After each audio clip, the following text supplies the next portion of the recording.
మనల్ని చెడగొడుతున్నప్పుడు మనం ఏం చేయాలంటే వాళ్ళ నుంచి దూరం అయిపోవాలి. దుష్టునికి నువ్వు దూరంగా ఉంటే దేవుడు నీకు సమృద్ధి కలగజేస్తాడు. దుష్టుడు ఏం చేస్తాడో తెలుసా? నువ్వు చేసే పనిని, నువ్వు ఏం పని చేస్తున్నావో, నీ స్థితిగతులు ఏందో వాడు అంచనా వేస్తాడు. అంచనా వేసి నువ్వెక్కడ కూర్చుంటున్నావో, నువ్వు ఏ చోట్ల దగ్గరికి వస్తున్నావో దాన్ని వాడు ఏం చేస్తాడంటే నేను గ్రహిస్తాడు. నీతోటి మంచిగానే ఉంటాడు. నేను గ్రహించి నువ్వు చేసే పనిలో వాడు ఏం చేస్తాడంటే ఆటంకపరుస్తాడు. అది నీకు తెలియకుండా చేస్తాడు. వాడు ఎవడంటే దుష్టుడు. అందుకే నా ప్రభు ఏమంటున్నాడంటే ఆ దుష్టుడు ఎవడైతే ఉంటాడో వాడితో నువ్వు స్నేహం చేయొద్దని దేవుడు చెప్తున్నాడు. దుష్టునికి దూరంగా ఉండమని దేవుడు చెప్తున్నాడు. అందుకనే దుష్టునికి వేరై మనం జీవిస్తే మనము అభివృద్ధి కలుగుతుంది. మన కుంకుమములో ఏ కొరత ఉండదు, మన ఒంట్లో ఏ అనారోగ్యం రాకూడదు, మనకు ఎలాంటి సమస్యలు దేవుడు రానియడు. దేవుడు కోరుకుండేది ఒకటే, నువ్వు దుష్టుల మార్గంలో నువ్వు నడవకు. దుష్టుల మార్గంలో నడిచినప్పుడు వాడు నిన్ను చెడగొడతాడు. నువ్వు అభివృద్ధి పరుస్తున్నటువంటి నిన్ను వాడు ఏం చేస్తాడంటే కొరతలోనికి తీసుకొని వస్తాడు.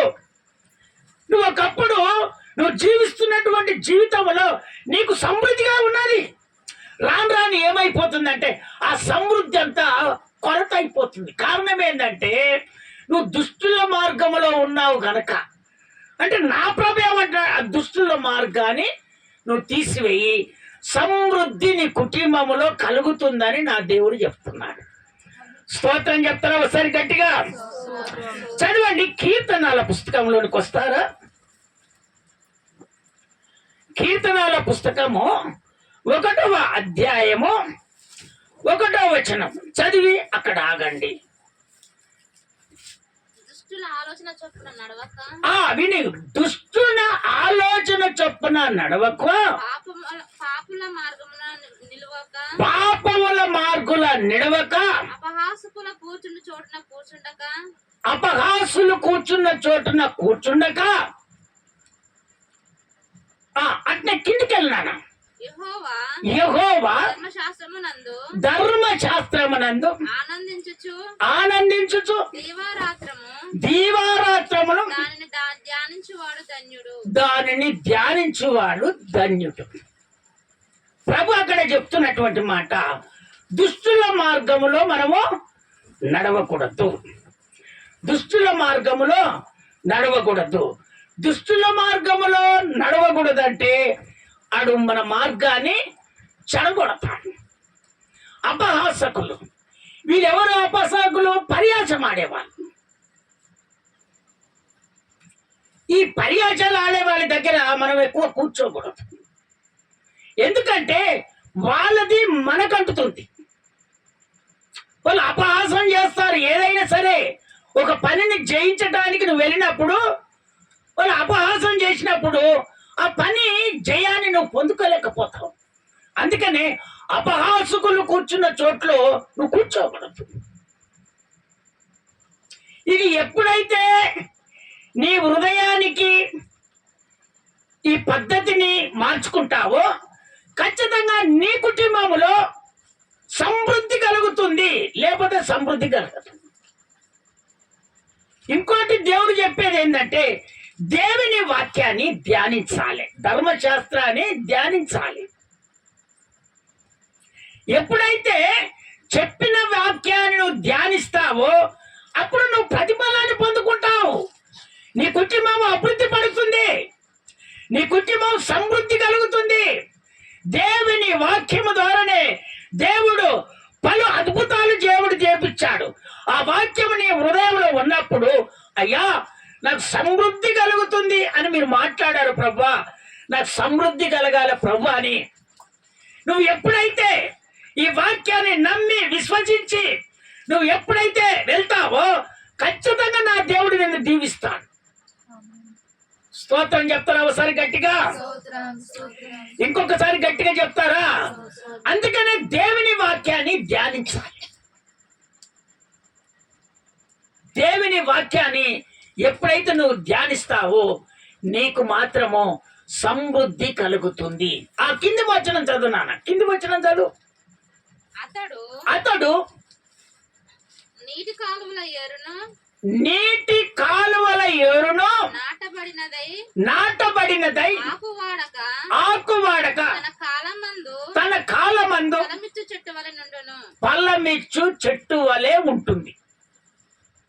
ఫలమనగా సమృద్ధి.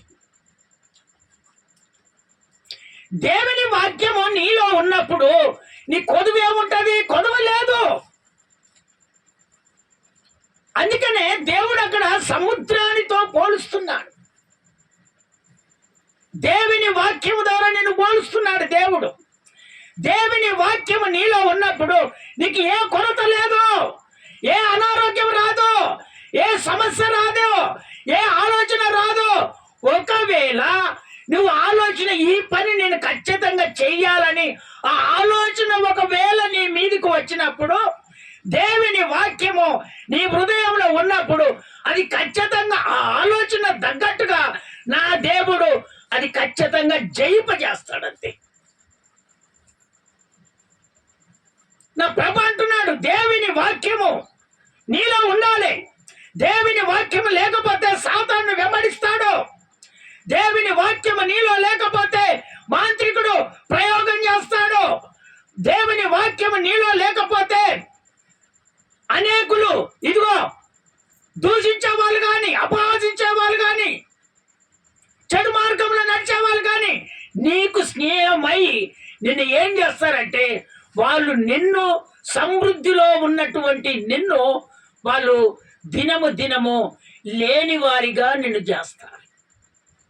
స్తోత్రం చెప్తారా ఒకసారి గట్టిగా? ఇంకొకసారి గట్టిగా చెప్తారా? అందుకనే దేవుని వాక్యము ఎప్పుడైతే ఉంటుందో ఆ వాక్యాన్ని విన్నటువంటి వారు ఇదిగో అది ఫలిస్తుంది. అది సమృద్ధిగా ఆ కుటుంబము ఆశీర్వాదంలో ఉంటుంది. ఆ కుటుంబానికి అనారోగ్యం ఇక రాదు. ఎందుకంటే దేవుని వాక్యం ద్వారా నాటబడింది.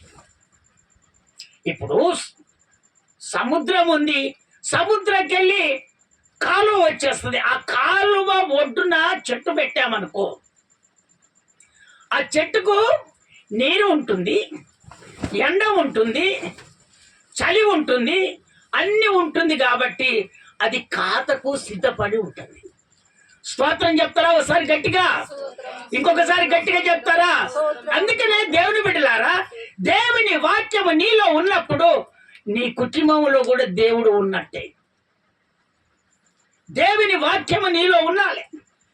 దేవుని వాక్యము ఎప్పుడైతే నీలో ఉండాలని నీకు సమృద్ధి కలుగుతుంది, అనారోగ్యం రాదు. వాక్యమై దేవుడు ఉన్నాడు. మన దేవుడు వాక్యమై ఉన్నాడు. ఆయన శరీరధారిగా కృప సత్య సంపూర్ణుడిగా మన మధ్య నివసిస్తున్నాడు. ఆయన మనలో ఉన్నాడు. ఆయన అందుకని దేవుని వాక్యాన్ని నీ హృదయంలో పెట్టుకొని నువ్వెంత దూరం వెళ్ళో విజయం కావాలని, ఆశీర్వాదం కావాలని, అనారోగ్యాలు విడిపించబడాలని, ఆర్థిక ఇబ్బందులు పోవాలని నువ్వు ఏ విధంగా తీర్మానం చేసుకున్నా నా దేవుడు ఖచ్చితంగా నిన్ను సమృద్ధిగా కలిగించునుగాక. స్తోత్రం చెప్తారా ఒకసారి గట్టిగా? ఎందుకంటే దుష్టుల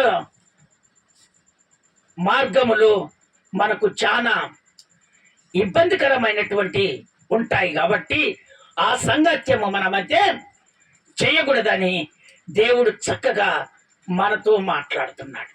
ఇంకోటి ఏంటంటే దుష్టుల సంఘాలకు వెళ్ళకూడదు. స్తోత్రం చెప్తారా ఒకసారి గట్టిగా? బైబిల్లో దేవుడు రాసి పెట్టాడు, మీకు తెలియదు. అందరూ ఏం చేస్తారంటే మాటలకు లోబడి ఆడ నాకు ఆశీర్వాదం దొరుకుతుందని, నాకు ఏమైనా పనులు జరుగుతాయని మాటల ద్వారా వెళ్ళటం వలన నువ్వు సమృద్ధి కలిగే నీ కుటుంబాన్ని చెడగొట్టే పరిస్థితిలోనికి నువ్వు వచ్చేస్తావు. చదవండి ఆ మాట, దేవుడు మాట్లాడుతున్నటువంటి మాట. కీర్తనాల పుస్తకము 26వ కీర్తన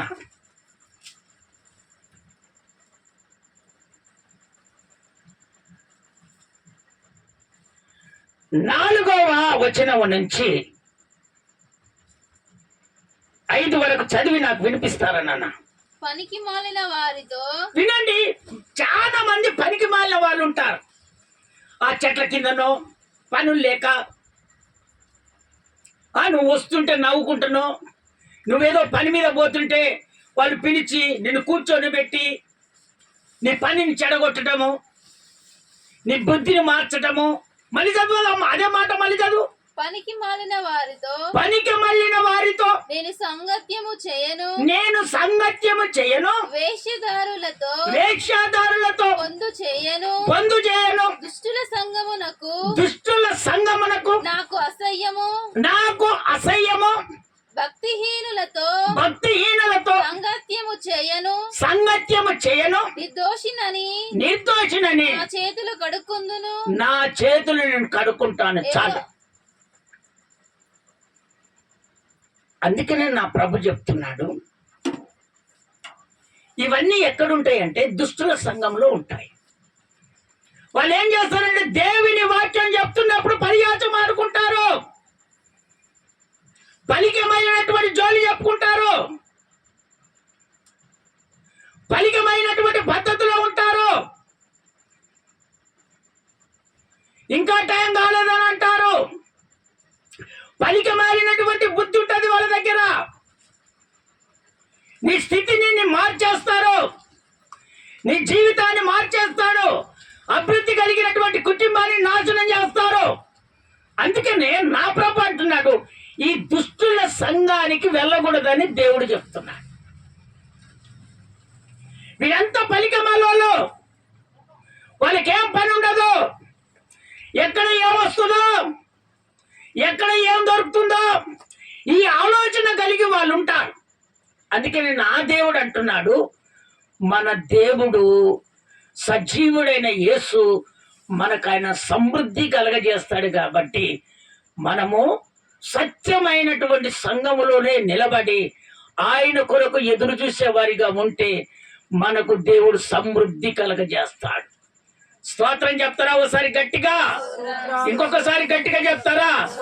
ఒక్కటే దేవుని బిడ్డలారా, దేవుడు చెప్తున్నటువంటి మాట, ఒక్క రోజు కొరానికి మన జీవితము కాదు, మనం జీవితాంతము యుగ యుగాలు బ్రతికే దేవుని బిడ్డలమై ఉన్నాం. దేవుని నమ్ముకున్నటువంటి వారికి చావు లేదు, ఎప్పటికీ జీవిస్తూనే ఉంటారు. అందుకనే దేవుని బిడ్డలారా, నీవు వెళ్తున్నటువంటి సంఘానికి, నువ్వు వెళ్తున్నటువంటి స్నేహానికి, నువ్వు ఎవరి ద్వారా స్నేహం చేస్తున్నావో, ఏ మార్గంలో నువ్వు నడుస్తున్నావు, ఒక్కసారి నువ్వేం చేయాలంటే నీ మనసును అండర్ గ్రౌండ్ చేసుకొని ఒక ఆలోచనలోనికి రావాలి. ఆలోచనకు వచ్చి ఇది చెడా మంచిదా ఆలోచన చేసుకొని నువ్వు ఎప్పుడైతే దేవుని మందిరములో నువ్వు నిలబడతావో అది నిన్ను సమృద్ధి కలగజేస్తుంది. స్తోత్రం చెప్తారా? ఒకసారి గట్టిగా, ఇంకొకసారి గట్టిగా చెప్తారా? అందుకనే ఇలాంటి సంఘాలు ఉన్నాయని దేవుడు రాసి పెట్టాడు అక్కడ. ఇవి నా కొరకు కాదు, అవి శరీర సంబంధం కలిగినటువంటి వారి ధనాపిచ్చి, ధనాపేక్ష, కూర్చొని సంపాదించుకునే వాళ్ళు. అందుకనే అలాంటి పద్ధతిలోనికి మీరు వెళ్ళకూడదు. మీరు నన్ను అడుగుడి, మీకు నేను అనుగ్రహిస్తాను. మీకు ఏది కావాలో నన్ను అడగండి, మీకు అది ఖచ్చితంగా సమృద్ధి కలగజేస్తాను. స్తోత్రం చెప్తారా? ఒకసారి గట్టిగా, ఇంకొకసారి గట్టిగా చెప్తారా? అందుకనే దేవుని బిడ్డలారా, మనము దుష్టుల సంఘానికి మనం వెళ్ళకూడదు. పనికి మల్లతోటి సాంగత్యము మనం చేయకూడదు. వేషధారులతో పొందు మనము చేసుకోకూడదు. వేషధారులు అంటే ఎవరు? ఈ రోజుకి ఈ రోజే ఇంకేంది, మళ్ళీ రోజుకు మళ్ళీ రోజే. అయితే వాళ్ళు వేషధారులు ఏ పూటకు ఆ పూట వాళ్ళు వేషాన్ని మార్చుకొని ఆ విధంగా మాట్లాడుకొని వెళ్ళిపోతారు. స్తోత్రం చెప్తారా ఒకసారి గట్టిగా? ఇంకొకసారి గట్టిగా చెప్తారా? నా ప్రభే ధనవంతుడు గనక, ఆయన సమృద్ధి కలిగినటువంటి దేవుడు గనక నీవు ఆయన వైపుకు చూడు తప్ప నువ్వు మనుషుల వైపుకు చూసావా మనము అభివృద్ధి పడలేదు. అది ఉన్నా గాని కొద్ది దినాల వరకు. అందుకని నా ప్రభు చెప్తున్నాడు, మీరు ఇలాంటి సంఘాలకు మీరు వెళ్ళకూడదని దేవుడు చక్కగా మీతో మాట్లాడుతున్నాడు. స్తోత్రం చెప్తారా ఒకసారి గట్టిగా? ఇంకొకసారి గట్టిగా చెప్తారా? రెండవది, యెహోవాకు భయపడే వారికి. ఎవరికంట? యెహోవాకు భయపడే వారికి. మొట్టమొదట ఏమన్నాడు దేవుడు? దుష్టుల మార్గంలో నడవని వారికి సమృద్ధి కలుగుతుంది. రెండవది ఏమంటున్నాడు? యెహోవాకు భయపడేవారు. దేవునికి ఎవరైతే భయపడతారో వాళ్ళ కుటుంబములో సమృద్ధి కలుగుతుందని దేవుడు చెప్తున్నాడు. దేవునికి భయపడాలి. దేవునికి భయపడే వాళ్ళు ఏ విధంగా ఉంటారంటే వాళ్ళు భయముతో భక్తితో దేవుని అనుసారంగా నడుచుకుంటారు. దేవుడంటే కొంతమందికి భయం ఉండదు, దేవుడంటే కొంతమందికి భక్తి ఉండదు. అందుకని నా ప్రభు ఎవరైతే నాకు భయపడతారో వాళ్ళ కుటుంబంలో సమృద్ధి కలుగుతుందని దేవుడు చెప్తున్నాడు. స్తోత్రం చెప్తారా ఒకసారి గట్టిగా? చదవండి దేవుని వాక్యంలోనికి మనం వెళ్తాము. 112వ కీర్తన 3వ వచనం. 112వ కీర్తన 3వ వచనం. కలిమియు సంపదయు వాని ఇంట్లో ఉంటది. భయపడే వాళ్ళ ఇంట్లో ఉంటది. కలిమియు సంపాదన వాళ్ళ ఇంట్లో ఉంటుంది. వాని నీతి నిత్యము నిలుస్తుంది. అతని నీతి నిత్యము నిలుస్తుంది. ఎందుకంటే ఇతడు దేవునికి భయపడుతున్నాడు కాబట్టి కలిమిన సమృద్ధి సంపాదన ఆ కుటుంబంలో ఎప్పుడు ఉంటూనే ఉంటది. ఎందుకంటే ఆ నీతి అనేది పోగొట్టుకోరు కాబట్టి ఆ నీతి ఎక్కడ ఉంటుందో సమృద్ధి అక్కడనే ఉంటది, ఆశీర్వాదం అక్కడనే ఉంటది, ఆలోచనలన్నీ అక్కడనే ఉంటాయి. ఎందుకంటే ఈ నీతిగా బ్రతుకుతున్నటువంటి వారికి ఎప్పుడు ఏమి చెయ్యాలి అని ప్రభుని అడిగి ఆయన చిత్తానుసారంగా నడుచుకుంటారు గనక వాళ్ళ కుటుంబంలో సమృద్ధి కలుగుతుంది. ఎప్పుడు కూడా ఆ కుటుంబము వీధిన పడదు, ఏమి లేకుండా కుటుంబం ఉండదు. స్తోత్రం చెప్తారా ఒకసారి గట్టిగా? ఇంకొకసారి గట్టిగా చెప్తారా? ఆ భయభక్తులు కలిగిన వారు ఐశ్వర్యాన్ని పొందుకుంటారట, ధనాన్ని పొందుకుంటారట. వాని ఇంట్లో సమృద్ధి కలిగి ఉంటుందంట.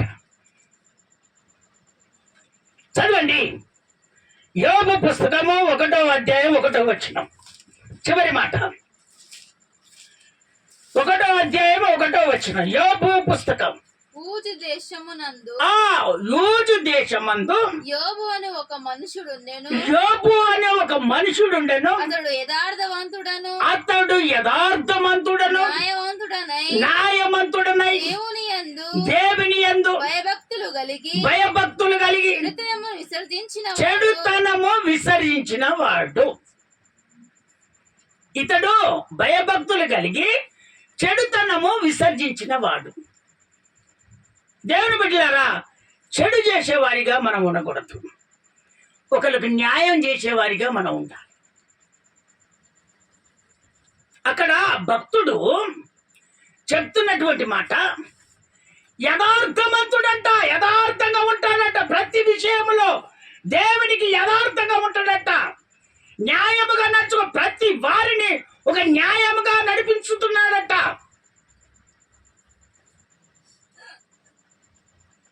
అయితే అతనిని ఆ తూర్పు జనుల అందరిలో దేవుడు గొప్పవాడిగా చేశాడు.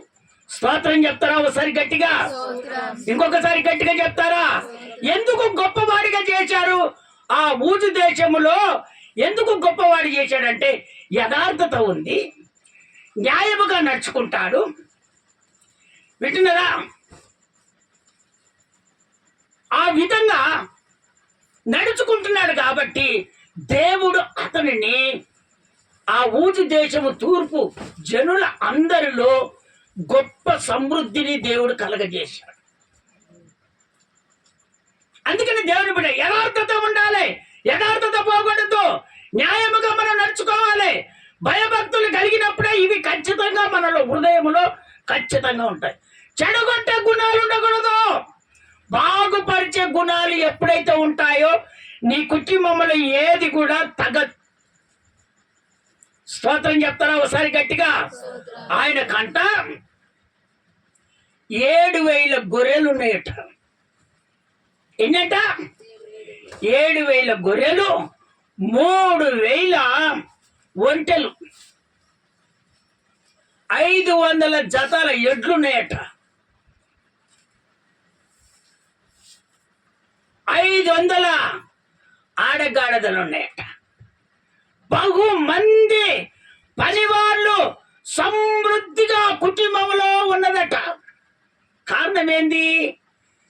ఆయన నీతి పోగొట్టుకోలేదు, యథార్థంగా నడుచుకున్నాడు, న్యాయముగా నడుచుకున్నాడు, ప్రతి వారిని అక్కరలు తీర్చాడు, దేవునితో ఉన్నాడు గనక దేవుడు అతనిని సమృద్ధి కలగజేశాడు. ఎందుకు? భయభక్తులు కలిగి జీవించాడు. దేవుడు అంటే ఒక భయం. ఏదన్నా చేద్దామంటే ఆ చెడు పని చేసేటప్పుడు దేవుడు జ్ఞాపకం వస్తాడు కాబట్టి దానికి దూరముగా నిలబడేవాడు. న్యాయము తీర్చేటప్పుడు దేవుడు అతని ఒకసారి జ్ఞాపకానికి వచ్చినప్పుడు అయ్యా నేను తప్పు న్యాయము చేశానని మళ్ళీ వెంటనే దాన్ని మార్చుకొని న్యాయముగా నడుచుకునేవాడు. ఎవరైనా? యోబు. అందుకనే దేవుని బిడ్డలారా, ఎప్పుడైతే భయభక్తులు కలిగి మనం జీవిస్తామో మన కుటుంబంలో దేవుడు సమృద్ధి కలగజేస్తాడు. మొట్టమొదటి మాట ఏమన్నాడు? మొట్టమొదటి మాట ఏమన్నా? దుష్టుల మార్గంలో నడవద్దన్నాడు.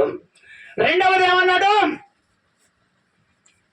దేవునికి భయపడాలి. వాళ్ళే వీళ్ళకి ఏం కలుగుతుంది? సమృద్ధి కలుగుతుంది.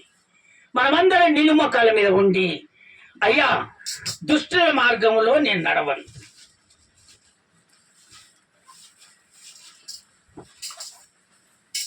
నేను నీకు భయపడతానయ్యా, నా కుటుంబంలో సమృద్ధి కలగచ్చింది, నా దేవుడు సమృద్ధి ఇస్తానన్నాడు. అంతే, ఇక సమృద్ధితో నిన్ను పంపిస్తున్నాడు. కానీ దుష్టుల మార్గంలో నువ్వు నడవద్దు అన్నాడు.